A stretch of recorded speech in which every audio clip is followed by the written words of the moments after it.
Hello viewers, now we are going to discuss the lesson Introduction to Alternative Dispute Resolution.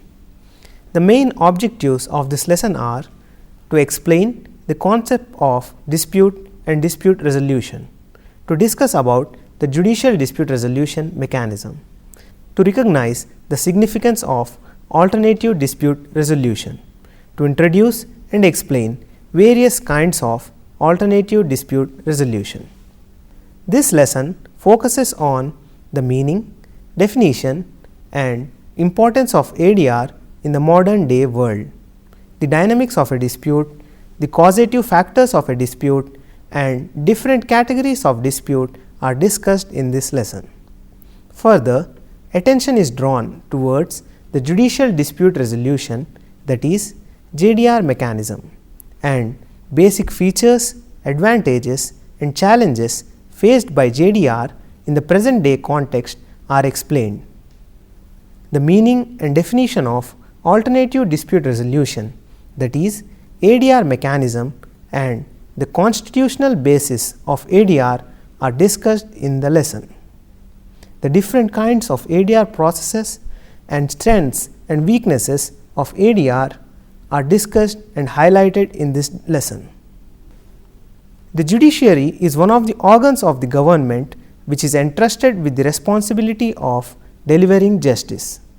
As Justinian has pointed out, justice is a constant and perpetual will to render to everyone that to which he is entitled. Now, coming to the Indian judiciary, it is overburdened with huge number of backlog cases, and apart from that, number of new cases are being filed every day.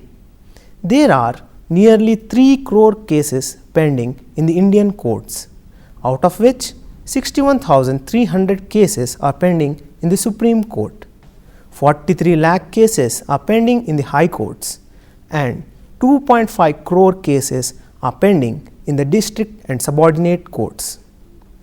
Delay in disposal of cases, heavy court fee, advocate fee and several other incidental expenses are involved in court litigation. This makes litigation a very expensive and time consuming process. Therefore, there is a pressing need to think about alternatives to supplement and complement the existing judicial dispute resolution. Now, let us discuss the concept of dispute. The human society is heterogeneous in nature. It consists of people with different social, economic, religious and cultural perceptions. Each individual has his own values and interests, which leads to differences with others. There may be emotional differences, cultural differences and personality differences.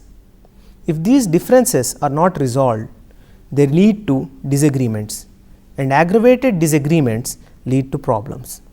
If the problems are not solved, they lead to disputes, and unresolved disputes become conflicts. Ultimately, unresolved conflicts can lead to violence and even war. This process of escalation from differences to war is called continuum of tension. Now, let us discuss the meaning and definition of dispute. Dispute is a difference of opinion resulting in differences in respect of the rights and liabilities of the disputants. According to the Black's Law Dictionary, dispute is a conflict or a controversy, a conflict of claim or rights, an assertion of a right, claim or demand on one side met by contrary claims or allegations on the other.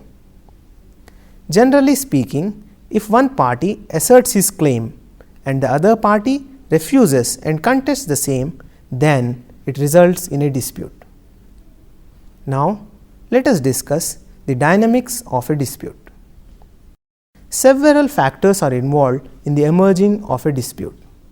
The dynamics of a dispute have been illustrated in an iceberg model by Gunther Gügel of Tübingen Institute for Peace Education.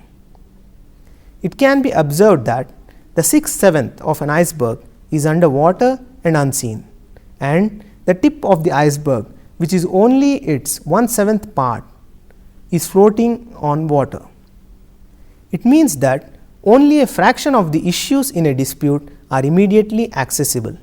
The submerged part of the iceberg, which is its major portion, remains hidden below the surface of the water.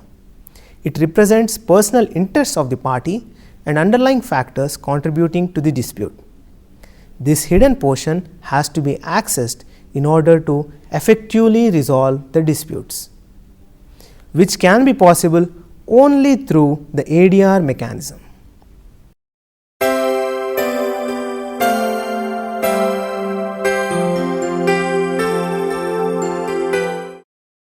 The disputes can be generally classified into three categories, namely disputes basing on legal rights, complexity, and subject matter. Basing on legal rights of the parties, disputes can be classified as civil and criminal disputes. The civil disputes are generally private disputes between persons or organizations, resulting due to breach of legal duty by one party and infringement of legal right of other party. The criminal disputes involve commission of an offence by one party, which is not only harmful to the other party but also harmful to the society. In a criminal case, it is the responsibility of the state to prosecute the accused with the help of police and give proper punishment as per law. Depending upon the nature and complexity, the disputes can also be classified into various categories as major and minor disputes, simple and complex disputes, present and future disputes, and online and offline disputes. Depending upon the subject matter, the disputes may be classified into commercial disputes. These disputes are related to commercial transactions and arise out of commercial relationships such as partnerships, sale of goods, bank transactions, building and construction work, intellectual property, etc. Consumer disputes. These disputes arise when the consumer is aggrieved by deficiency in goods or services and the seller does not provide proper repair or replacement. Corporate disputes.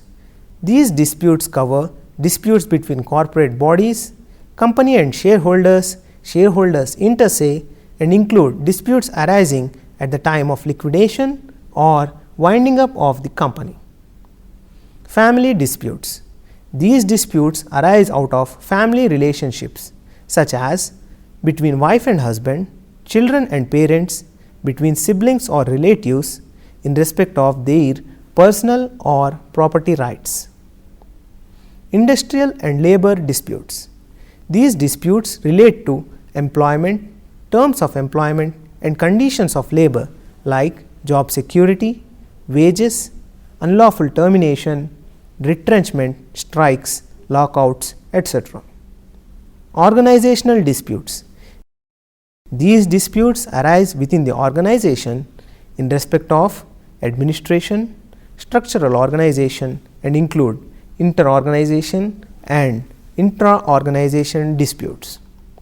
Trust disputes. These disputes arise between trustees and beneficiaries in relation to proper utilization of funds of the trust, administration of the trust, assets of the trust, etc. Interpersonal disputes. These disputes relate to personal relationship between the individuals. Emotional issues, disrespect, ego, lack of values are some of the main reasons behind these disputes. Neighborhood disputes. These disputes arise between neighbors or in the locality, and these may be social or tortuous in nature. International disputes. These disputes arise between two nations or between a nation and an international body. These may be commercial, criminal, or political in nature and generally involve complex issues of jurisdiction and enforcement. This classification of disputes basing on subject matter is only illustrative and not exhaustive.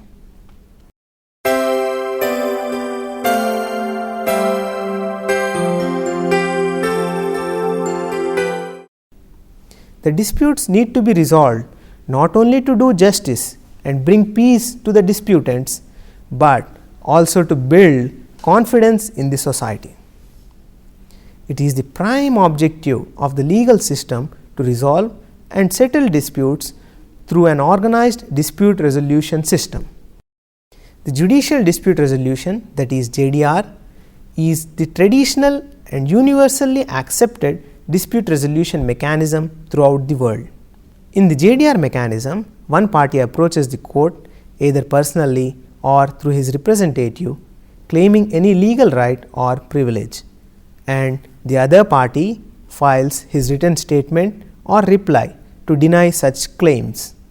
The judge, who is a neutral third party, presides over the proceedings of the court, permits both the parties to present evidences in support of their claims, and hears arguments of both the sides, and finally delivers his judgment, which is binding on both the parties.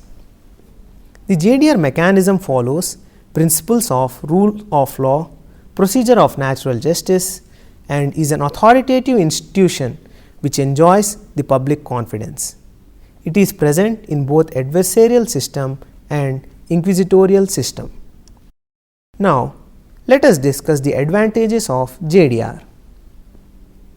In the JDR mechanism, courts enjoy confidence of the public, since the officers of the court are appointed as agents of the state to dispense justice. Court follows the principles of fair hearing in the adjudication of the dispute. Court is bound to follow well-defined and well-designed procedure which is based on principles of natural justice.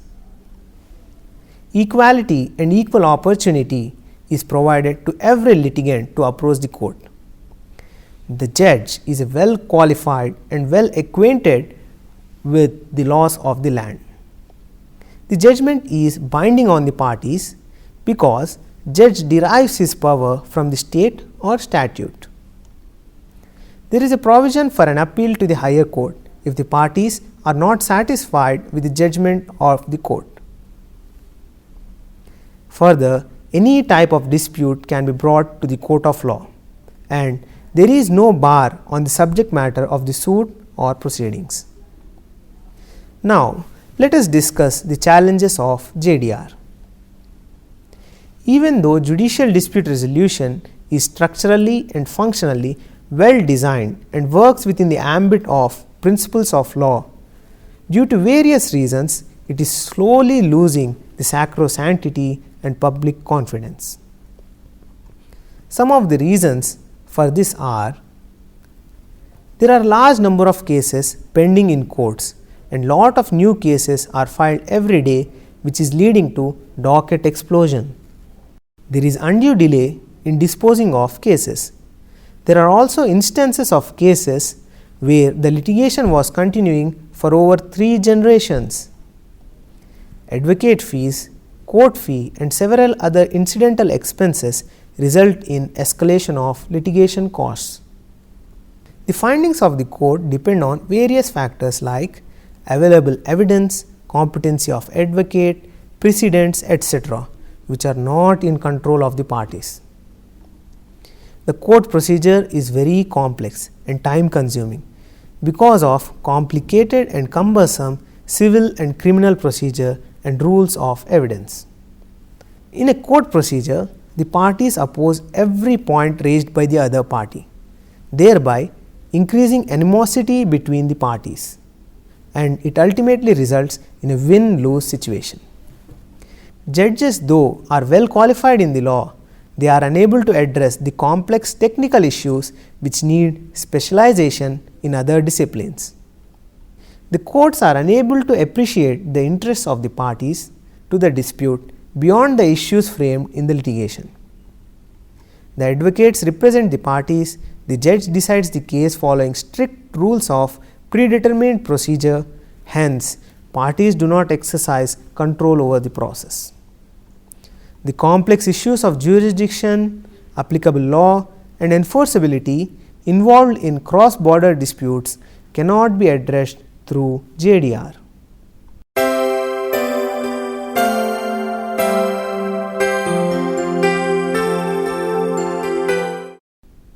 The ADR mechanism is based on three important principles, namely cost analysis, time analysis, and quality analysis. It aims to reduce the cost of the litigation, the time taken for resolving the litigation, and to provide quality of justice, which results in access to justice. ADR is not intended to substitute the JDR, but it is supplementary and complementary to the JDR. ADR has many advantages over JDR and helps significantly in reducing workload of courts, so that the courts can utilize their resources on subjects of national and public importance. Further, ADR is best suited for cross-border disputes and large-scale commercial disputes where time is a crucial factor. In view of this, there is a need of ADR to provide better solutions to the parties. Now, let us discuss definition and meaning of alternative dispute resolution. ADR has not been statutorily defined, and also there is no universal definition of ADR. It has been defined in different ways by different proponents. Brown and Marriott define ADR as a range of procedures that serve as alternative to litigation through the courts for the resolution of disputes, generally involving the intercession and assistance of a neutral and impartial third party.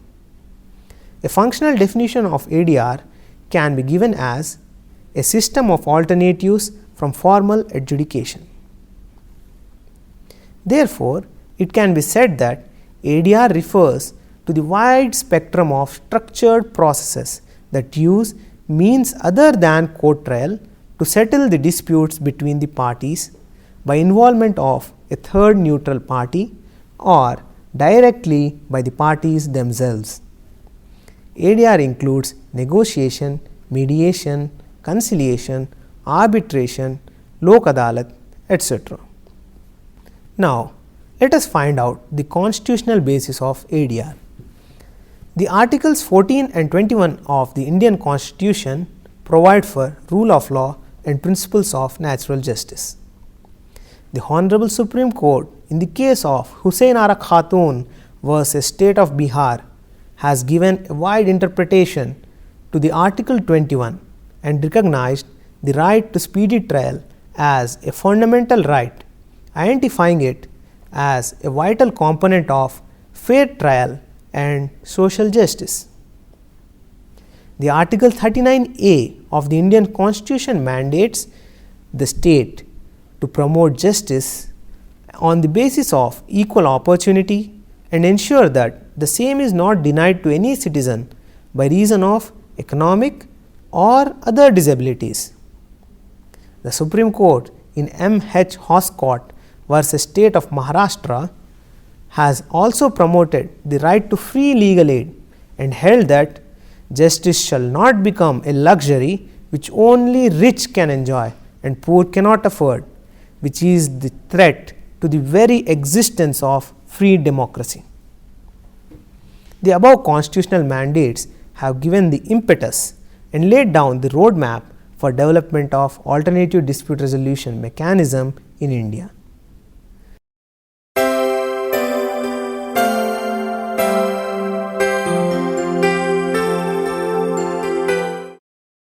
Now, let us discuss the different kinds of ADR processes.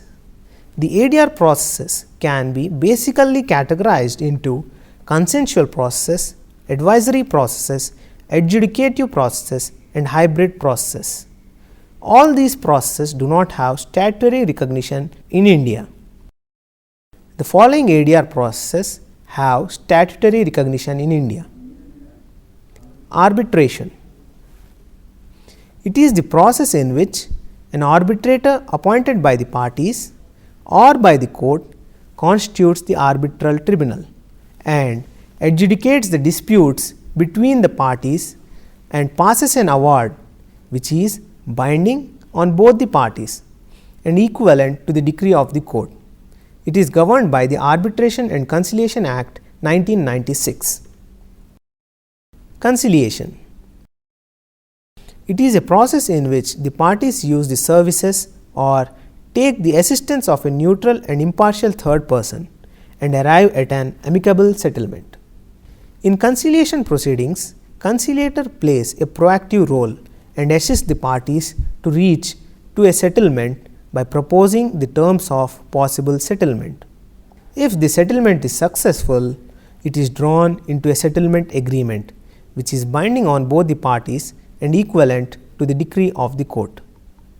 It is also governed by the Arbitration and Conciliation Act 1996. Mediation. It is an informal process in which a neutral third person encourages and facilitates disputing parties to reach a mutually acceptable and voluntary agreement. The mediation rules framed by the Supreme Court of India and various high courts govern the process of mediation in India. Lok Adalat. Lok Adalat means People's Court. The Lok Adalat is an institution constituted under the Legal Services Authority Act 1987. This is a non-adversarial system where the courts are held by the Supreme Court Legal Services Committee, High Court Legal Services Committee or Taluka Legal Services Committee to conciliate the disputes between the parties. If the compromise or settlement is reached between the parties, an award is made by the Lok Adalat, which is binding on the parties and equivalent to decree of the court, but the same is not appealable. Further, the Code of Civil Procedure 1908 under section 89 and order 10 rules 1A, 1B and 1C has recognized the above ADR mechanisms. Apart from the above, other prevailing ADR processes are negotiation. It is any form of voluntary communication between two or more people for the purpose of arriving at a mutually acceptable agreement. In a negotiation, the disputants may represent themselves or may be represented by a negotiating agent. It is a non-binding process and the parties are in full control of the process with the object of arriving at a negotiated settlement of the dispute.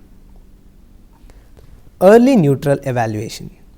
It is a process in which parties to a dispute appoint a neutral and independent legally qualified third person to provide an unbiased evaluation of facts, evidence, legal merits of the dispute and thereby give guidance as to the likely outcome if the case is heard in the court. The evaluation is without prejudice and non-binding and provides the parties with a reality check, expert appraisal. It is a process in which an independent person who is an expert in that particular area of dispute investigates and gives a non-binding opinion on the issues to the parties. Ombudsman. An ombudsman is a person who investigates complaints against public authorities and comes up with a non-binding recommendation. An ombudsman is appointed between citizens and government agencies and also for non-governmental organizations like bank, company or university. For example, banking ombudsman, insurance ombudsman, etc. Mini trial or case presentation. In this process, each side presents a condensed version of their case to a meeting of senior executives from both parties, who may then agree to a settlement.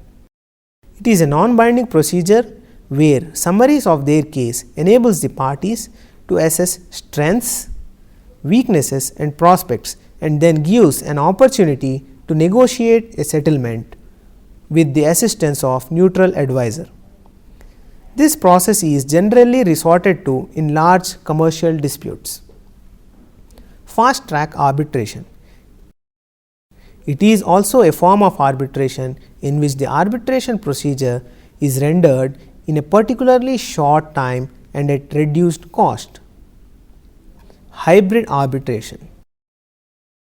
In this process, arbitration is combined with another type of ADR process such as conciliation and mediation. For example, MEDARB, MEDOLA.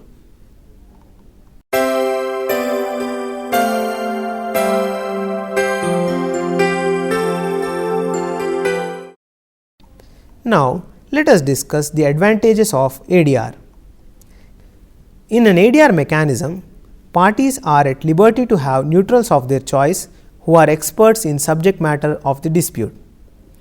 Parties decide the process of resolution of dispute like jurisdiction, application of law, admissibility of evidence, place of meeting, etc. Parties are directly involved in resolution of dispute and can address their problems in a better manner. Parties have autonomy to come up with innovative and collaborative solutions addressing interests of both parties. This maximum benefit to both parties results in a win-win situation. Confidentiality can be easily maintained in an ADR process, especially in cases where emotion and privacy is involved. ADR is generally cost effective in respect of litigation fee and other incidental expenses. ADR is generally very fast compared with the JDR. The entire ADR process is very flexible and informal and can be changed according to requirements of the parties. The settlement agreement and award of arbitrator is final and binding, and also enforceable like a decree of the court. Now, let us discuss the limitations of ADR. The ADR cannot be applied to resolve disputes relating to non-compoundable criminal offences, matrimonial disputes involving divorce, judicial separation or restitution of conjugal rights, guardianship and testamentary matters, insolvency and winding up matters, eviction or tenancy matters, constitutional matters and matters involving the interest of minor. Further, ADR may not be suitable when the parties are not on equal footing and the weaker party may require the protection of the court. Now, in the light of the above discussion, it can be concluded that in this LPG world where litigation is crossing boundaries of the countries and huge stakes are involved in disputes, ADR is a welcoming institution. It is the need of the hour to adopt ADR wherever possible as an alternative to JDR in order to achieve desired solutions to the disputes. Hope you enjoyed this lesson. See you in the next class. Thank you.